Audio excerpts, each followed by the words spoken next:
بسم اللہ الرحمن الرحیم۔ ایک شخص گھر آیا تو اس کی بیوی نے کہا، ہمارے غسل خانے کے پاس جو درخت ہے اسے کٹوا دو۔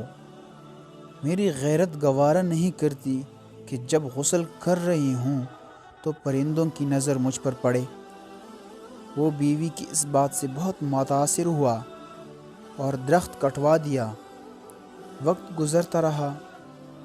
ایک دن وہ خلاف معمول اچانک گھر آیا تو دیکھا بیوی کسی غیر مرد کے ساتھ مشغول تھی۔ اس سے بہت دکھ ہوا۔ وہ اپنا گھر بار چھوڑ کر بغداد چلا گیا اور وہاں اپنا کاروبار شروع کر لیا۔ اللہ تعالیٰ نے کاروبار میں خوب برکت دی اور اپنے روز و افزوں کاروبار کی بدولت وہ بغداد کے سرکردہ شہریوں میں شمار ہونے لگا، یہاں تک کہ بغداد کے کوتوال تک رسائی بھی حاصل کر لی۔ ایک دن کوتوال کے گھر چوری ہو گئی۔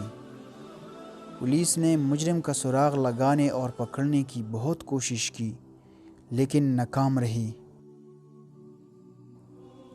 اس شخص نے دیکھا کہ ایک شیخ کا کوتوال کے گھر آنا جانا ہے اور کوتوال ان کی بے حد تعظیم کرتا ہے، لیکن ایک بات اس کی سمجھ میں نہیں آتی تھی کہ شیخ آدھے پاؤں پر چلتے ہیں، پورا پاؤں زمین پر کیوں نہیں رکھتے؟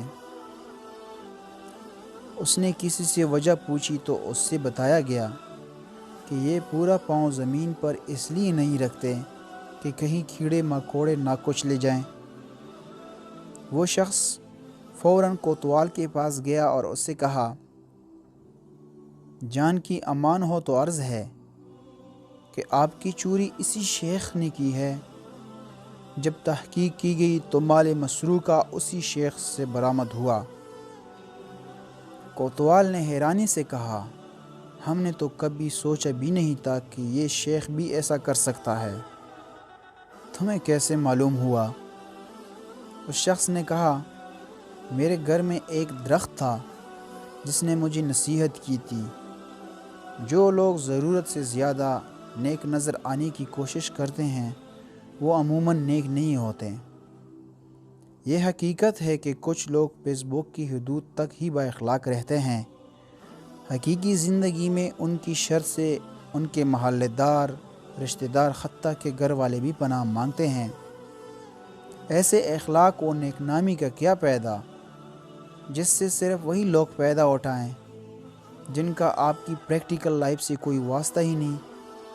اکثر ایسے کرداروں سے واسطہ رہتا ہے کہ ذرا سا جھگڑا کیا ہوا وہ اپنی کمینگی پر اتر آتے ہیں۔